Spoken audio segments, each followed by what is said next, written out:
Hello students, আজকে তোমাদের মাধ্যমিকের ফিজিক্যাল সায়েন্স অর্থাৎ ভৌতবিজ্ঞান পরীক্ষা ছিল। এই ভৌতবিজ্ঞান পরীক্ষায় আশা করি সবারই ভালো হয়েছে। তো এই ভৌতবিজ্ঞান পরীক্ষায় যে এমসিকিউগুলি রয়েছে, এছাড়া অন্যান্য শর্ট কোশ্চেন রয়েছে, তাদের সলিউশন কী হবে সেটা আমি বিস্তারিত এই ভিডিওর মাধ্যমে আলোচনা করছি। আর যারা পরীক্ষা দিয়ে আসছো তারা প্রত্যেকে উত্তরগুলি মিলিয়ে নেবে, তাহলে সুবিধা হবে যে তোমরা বুঝতে পারবে কে কোন উত্তরটা ঠিক করেছো, কোনটা ভুল করেছো।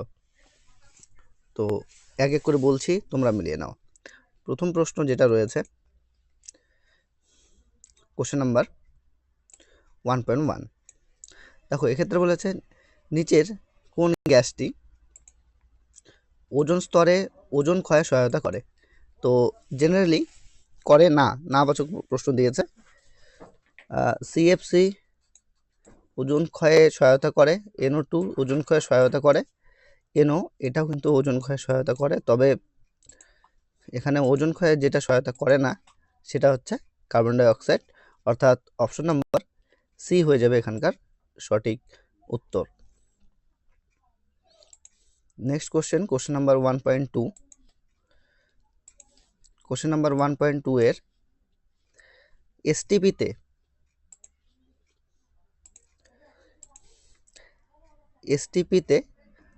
11.2 লিটার NH3 গ্যাসের ভর কত হবে।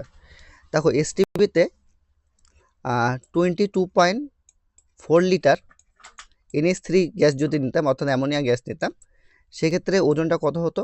নাইট্রোজেনের হচ্ছে 14 প্লাস এক একটা হাইড্রোজেনের 1, সেই হিসাবে এখানে 3 যেহেতু রয়েছে, অর্থাৎ 3টা হাইড্রোজেন রয়েছে, তার জন্য 3 দিয়ে মাল্টিপ্লাই করতে লাগবে। টোটাল এখানে চলে আসবে 17। তো 17 হতো যদি এখানে আমাদের 22.4 লিটার থাকতো। তবে এখানে কি আছে, 22.4 লিটারের অর্ধেক আছে, তার জন্য এটা 17 উত্তর হবে না, 17-র অর্ধেক অর্থাৎ 8.5 হবে এখানকার সঠিক উত্তর। অর্থাৎ অপশন নাম্বার বি এখানকার হয়ে যাচ্ছে সঠিক উত্তর, অপশন নাম্বার বি। তারপরে প্রশ্ন দেখো, কোশ্চেন নাম্বার 1.3। কোশ্চেন নাম্বার 1.3 আমাদের যেটা রয়েছে, ভালো করে দেখো। আর নিচে রাসায়নিক সমীকরণ অনুযায়ী 5 মোল CH4 অর্থাৎ মিথেন সম্পূর্ণ দহন করতে এসটিপিতে কত আয়তন O2 অক্সিজেন প্রয়োজন রয়েছে। তো এটার ক্ষেত্রে ক্যালকুলেশন যদি তোমরা করো, এটা রাসায়নিক গণনা থেকে প্রশ্নটা দিয়েছে, সেক্ষেত্রে আমাদের উত্তর চলে আসবে কিন্তু এখানে 224 লিটার। অর্থাৎ অপশন নাম্বার এ যারা করেছো সেটা হয়ে যাবে তাদের সঠিক উত্তর। পরের কোশ্চেন দেখো, কোশ্চেন নাম্বার 1.4। তাপ পরিবাহিতাঙ্কের এসআই একক কি। দেখো, তাপ পরিবাহিতাঙ্কের এসআই একক হচ্ছে watt per metre per kelvin, অর্থাৎ watt metre inverse kelvin inverse, অর্থাৎ অপশন নাম্বার ডি হয়ে যাচ্ছে এখানকার সঠিক উত্তর। আমরা চলে আসলাম কোশ্চেন নাম্বার 1.5। কোশ্চেন নাম্বার 1.5, মানুষের সুস্থ চোখের ক্ষেত্রে দূরবিন্দুর অবস্থান হলো। কোশ্চেনটা বেশ ঘুরিয়ে দিয়েছে। অ্যাকচুয়ালি জেনারেলি যারা ক্লাস 10-এ পড়ছো তারা প্রত্যেকে নিকট বিন্দুর অবস্থানটা পড়ে থাকো 25 সেন্টিমিটার, কিন্তু এখানে কোশ্চেনটা ঘুরিয়ে দিয়েছে দূরবিন্দুর অবস্থান। তো দূরবিন্দুর অবস্থান কিন্তু 25 সেন্টিমিটার হবে না, 25 সেন্টিমিটার হচ্ছে নিকট বিন্দুর অবস্থান। এটা দূরবিন্দুর যেহেতু অবস্থান বলেছে, তার জন্য অপশন নাম্বার সি হয়ে যাবে এখানকার সঠিক উত্তর, অর্থাৎ অসীম দূরত্ব হয়ে যাবে এখানকার সঠিক উত্তর। তারপরে প্রশ্ন দেখো, কোশ্চেন নাম্বার 1.6। যখন কোনো আলোকরশ্মি কাচের ফলকে বা স্ল্যাবে উল্লম্বভাবে আপতিত হয় তখন চ্যুতিকোণের মান কত হয়। দেখো, যখন কোনো আলোকরশ্মি কাচের স্ল্যাবে উল্লম্বভাবে আপতিত হবে, ধরো এটা একটা কাচের স্ল্যাব, এই কাচের স্ল্যাবের মধ্যে কোনো আলোকরশ্মি যদি উল্লম্বভাবে আপতিত হয়, সেক্ষেত্রে সোজাসুজি এইভাবে বেরিয়ে চলে যাবে, অর্থাৎ এক্ষেত্রে চ্যুতিকোণ আমরা কত পাবো। এক্ষেত্রে চ্যুতিকোণ আমরা পাবো হচ্ছে 0 ডিগ্রি, অর্থাৎ অপশন নাম্বার এ হয়ে যাবে সঠিক উত্তর। এবার আমরা চলে আসি কোশ্চেন নাম্বার 1.7। কত সংখ্যক ইলেকট্রনের মোট আধান 1 কুলম্ব। কত সংখ্যক ইলেকট্রনের মোট আধান 1 কুলম্ব? এক্ষেত্রে সঠিক উত্তর হয়ে যাবে 6.25 × 10⁻18, অর্থাৎ এতগুলি ইলেকট্রনের মোট আধান হচ্ছে 1 কুলম্ব। তারপরে প্রশ্ন, কোশ্চেন নাম্বার 1.8। তাপমাত্রা বৃদ্ধিতে রোধ হ্রাস পায়। তাপমাত্রা বৃদ্ধিতে রোধ হ্রাস পায়, কি হবে অপশন? তামা, নাইক্রোম, কাঁচ নাকি সিলিকন? তো এটা সিলিকন হবে এখানকার সঠিক উত্তর। সিলিকনের তাপমাত্রা বৃদ্ধি করলে রোধ কি হয়? হ্রাস পায়। জেনারেলি সিলিকন হচ্ছে অর্ধপরিবাহীর ক্ষেত্রে তাপমাত্রা বৃদ্ধিতে রোধ হ্রাস পায়। এটা সিলিকনের যায় জার্মেনিয়াম অপশনও থাকতে পারত, অর্থাৎ সিলিকন, জার্মেনিয়াম এই ধরনের অর্ধপরিবাহীর ক্ষেত্রে তাপমাত্রা বৃদ্ধিতে কি হয়? রোধ হ্রাস পায়। পরের প্রশ্ন, কোশ্চেন নাম্বার 1.9। একটি ইলেকট্রনের ভর m হলে একটি বিটা কণার ভর হলো, একটা ইলেকট্রনের ভর যদি m হয় তাহলে একটা বিটা কণার ভর কত হবে? দেখো, বিটা মানে হচ্ছে 0 - 1। আলটিমেটলি বিটা কণা বলতে ইলেকট্রনকেই কিন্তু বোঝায়। তো তার জন্য আলটিমেটলি এখানকার আনসার কত হয়ে যাবে? এখানকার আনসার কিন্তু m হয়ে যাবে, অর্থাৎ m।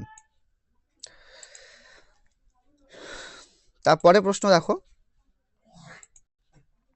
কোনো মৌলের পারমাণবিক সংখ্যা 19 হলে আধুনিক পর্যায় সারণীতে মৌলটি কোন শ্রেণীতে অবস্থান করবে? 19। তো 19কে ব্রেক করলে আমরা পাবো এখানে ইলেকট্রনিক কনফিগুরেশন যদি তুমি করো 2,8,1, 2, 8, 10, 10, এখানে পাবে হচ্ছে তুমি 9,1, অর্থাৎ এটা কিন্তু আমরা 1 নম্বর শ্রেণীতে পাবো। কোথায় অবস্থান করবে? এটা 1 নম্বর শ্রেণীতে অবস্থান করবে।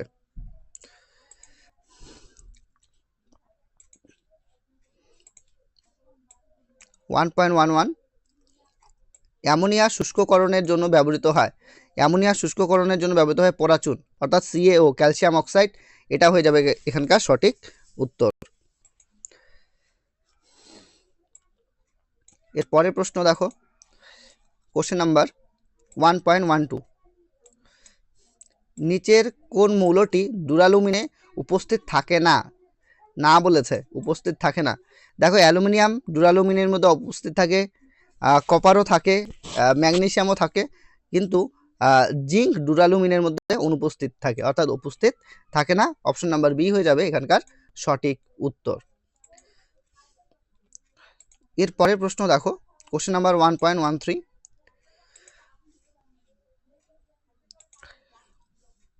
কপার সালফেটের জলীয় দ্রবণে অতিরিক্ত পরিমাণ জলীয় অ্যামোনিয়া যোগ করলে উৎপন্ন দ্রবণের রং কি হবে? কপার সালফেটের জলীয় দ্রবণে অতিরিক্ত পরিমাণ জলীয় অ্যামোনিয়া যোগ করলে উৎপন্ন দ্রবণের রং কি হবে?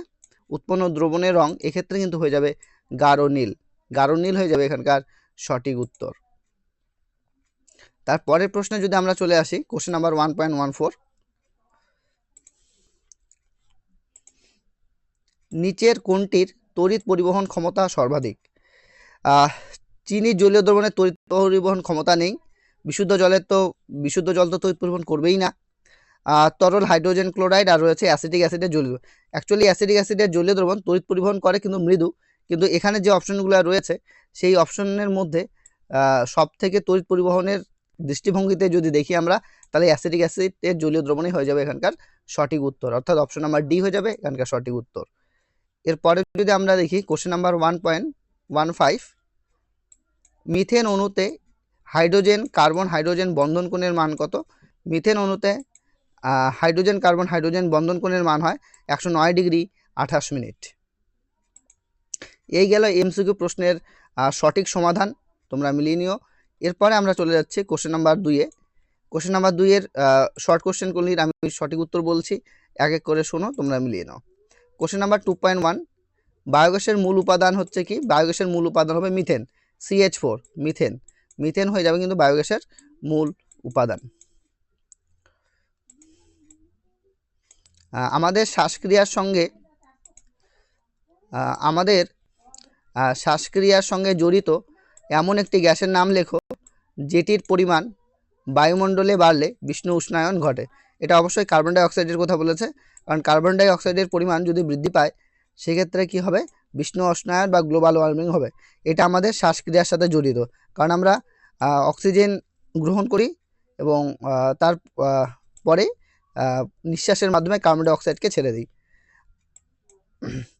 প্রাকৃতিক গ্যাসের তাপন মূল্য 500 কিলোজুল পার গ্রাম বলতে কি বোঝো?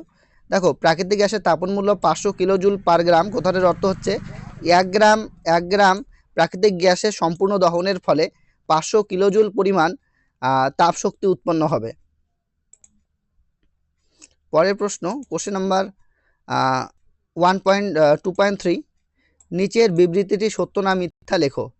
একই উষ্ণতা ও চাপে সম-আয়তন সমস্ত গ্যাসে সমান সংখ্যক পরমাণু থাকে। দেখো, এটা পরমাণু হবে না, এই জায়গাটা অণু হবে, এই জায়গাটা অণু হবে, তাহলে এটা সত্য হতো। এটা কার সূত্র ছিল? এটা অ্যাভোগাড্রোর সূত্র। অ্যাভোগাড্রোর সূত্র ছিল একই উষ্ণতা ও চাপে সম-আয়তন সমস্ত গ্যাসের সমান সংখ্যক অণু থাকে। তাহলে এটা অণু হলে এটা ঠিক হতো, যেহেতু পরমাণু বলেছে তার জন্য এই অপশনটা হয়ে যাবে, মানে অর্থাৎ এটাও, এই উত্তরটা হয়ে যাবে মিথ্যা, অর্থাৎ ফলস। এই উত্তরটা কি হয়ে গেল? এই উত্তরটা মিথ্যা হয়ে গেল, ফলস হয়ে যাবে। পরের প্রশ্ন, কোশ্চেন নাম্বার 2.4, আদর্শ গ্যাস ধ্রুবকের এসআই একক কি? দেখো, আদর্শ গ্যাস ধ্রুবকের এসআই একক হবে joule mole inverse, joule mole inverse, kelvin inverse. এটা হয়ে যাবে আদর্শ গ্যাস ধ্রুবকের এসআই একক। পরের প্রশ্ন দেখো, কোশ্চেন নাম্বার 2.5, কোনো তরলের প্রকৃত প্রসারণ ওই তরলটি যে পাত্রে রাখা হয় তার প্রসারণের উপর নির্ভর করে। তো এখানেও আমাদের বের করতে বলেছে সত্য নাকি মিথ্যা। তো এক্ষেত্রে আমাদের যে উত্তরটা চলে আসবে সেটা হবে নিচের বিবৃতিটি সত্য নাকি মিথ্যা। তো এক্ষেত্রে আমাদের উত্তর চলে আসবে কিন্তু মিথ্যা, এটা হয়ে যাবে মিথ্যা। তার উপর ডিপেন্ড করে না, পাত্রের প্রসারণের উপর প্রকৃত প্রসারণ ডিপেন্ড করে না, পাত্রের প্রসারণের উপর আপাত প্রসারণ ডিপেন্ড করে থাকে। কোনো পরিবাহীর বেধ এবং প্রস্থচ্ছেদের ক্ষেত্রফল অপরিবর্তিত থাকলে ওই পরিবাহীর তাপীয় রোধ এবং তাপ পরিবাহিতার মধ্যে সম্পর্ক কি? এই সম্পর্কটা হবে ইনভার্সলি প্রপোর্শনাল, অর্থাৎ ব্যস্তানুপাতিক। এই সম্পর্কটা কি লিখবো আমরা? এই সম্পর্কটাকে আমরা লিখবো ব্যস্তানুপাতিক বা ইনভার্সলি প্রপোর্শনাল, ব্যস্তানুপাতিক হয়ে যাবে এটার সঠিক উত্তর। তারপরের প্রশ্ন, কোশ্চেন নাম্বার 2.6, কোন বর্ণের আলোর বিক্ষেপণ সর্বনিম্ন? লাল বর্ণের আলোর বিক্ষেপণ সর্বনিম্ন হয়, এটা লাল হয়ে যাবে এখানকার সঠিক উত্তর। লাল বর্ণের আলোর বিক্ষেপণ সর্বনিম্ন হয়। একটি প্রাকৃতিক বর্ণালীর উদাহরণ দাও। একটা প্রাকৃতিক বর্ণালীর উদাহরণ হয়ে যাবে রেইনবো, রামধনু। রামধনু হয়ে যাবে এখানকার সঠিক উত্তর। এমন একটি যন্ত্রের নাম লেখো যেখানে তড়িৎ শক্তি যান্ত্রিক শক্তিতে রূপান্তরিত হয়। উত্তর হয়ে যায় বৈদ্যুতিক মোটর। বৈদ্যুতিক মোটরে তড়িৎ শক্তি যান্ত্রিক শক্তিতে কনভার্ট হয়। 1 কুলম্ব তড়িৎ আধানকে 1 ভোল্ট বিভব প্রভেদের বিরুদ্ধে নিয়ে যেতে কত পরিমাণ কার্য করতে হবে? এটা 1 জুল পরিমাণ কার্য করতে হবে, 1 জুল। পরের প্রশ্ন, ধনাত্মক আধানযুক্ত তেজস্ক্রিয় কণাটির নাম লেখো। ধনাত্মক আধানযুক্ত তেজস্ক্রিয় কণাটির নাম লেখো। ধনাত্মক আধানযুক্ত তেজস্ক্রিয় কণা যেটা হয়ে যাবে সেটা হচ্ছে আলফা। আলফা, কারণ হিলিয়াম 4 এখানে 2, এটা হচ্ছে আলফা কণা, ধনাত্মক আধানযুক্ত এটা কণা। আর বিটা তো হয়ে যাচ্ছে আমাদের নেগেটিভ, আর ইয়ের ক্ষেত্রে গামার তো কোনো আধান নেই। আলফা হয়ে যাবে এখানকার সঠিক উত্তর। পরে দেখো, পারমাণবিক চুল্লিতে কোন ধরনের নিউক্লিয় বিক্রিয়ার সাহায্যে শক্তি উৎপাদিত হয়? পারমাণবিক চুল্লিতে কোন ধরনের নিউক্লিয় বিক্রিয়ার সাহায্যে শক্তি উৎপাদিত হয়? আচ্ছা, পারমাণবিক চুল্লিতে হয়ে যাবে নিউক্লিয় বিভাজন প্রক্রিয়ার মাধ্যমে পারমাণবিক চুল্লিতে শক্তি উৎপাদিত হয়।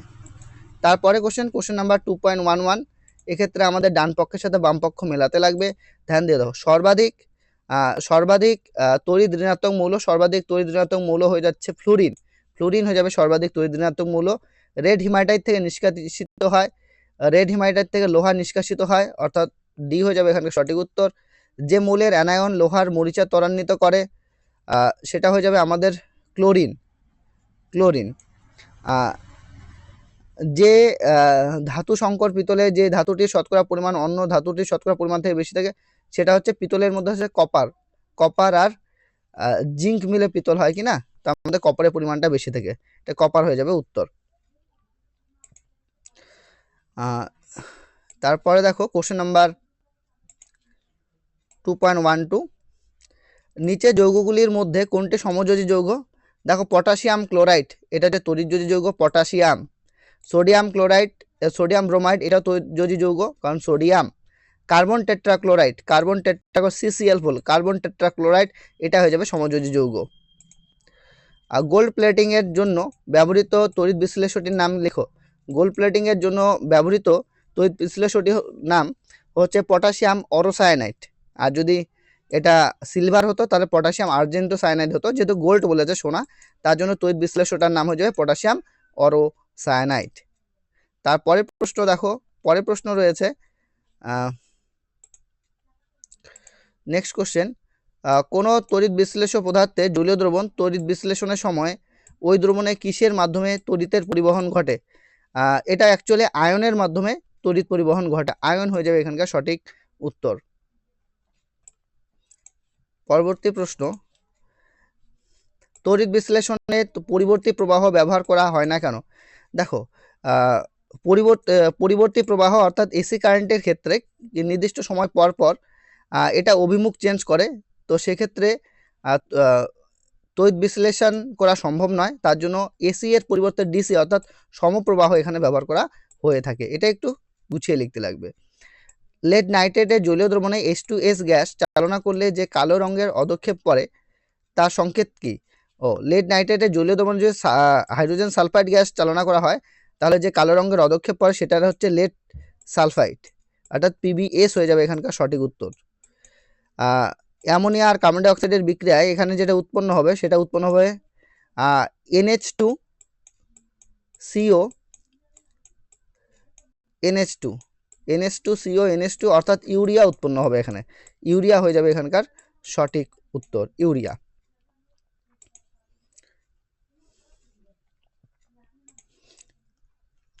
দুটি গ্যাসের রাসায়নিক বিক্রিয়ায় কঠিন পদার্থ উৎপন্ন হওয়ার রাসায়নিক সমীকরণটি লেখো।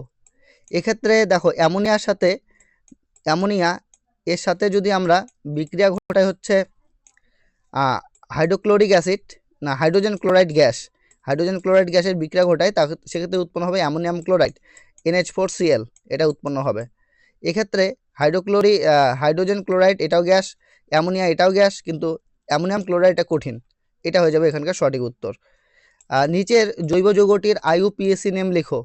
তো এক্ষেত্রে কার্বন 1 2 3 3 আছে, তো মিথ ইথ প্রোপ, তাহলে সিঙ্গেল বন্ড প্রোপেন। এখানে যেহেতু 2 নম্বর কার্বনের মধ্যে OH যুক্ত আছে তাহলে প্রোপান টু অল, এখানকার IUPAC নেম হয়ে যাবে প্রোপান টু অল, প্রোপান টু অল হয়ে যাবে প্রোপান টু অল।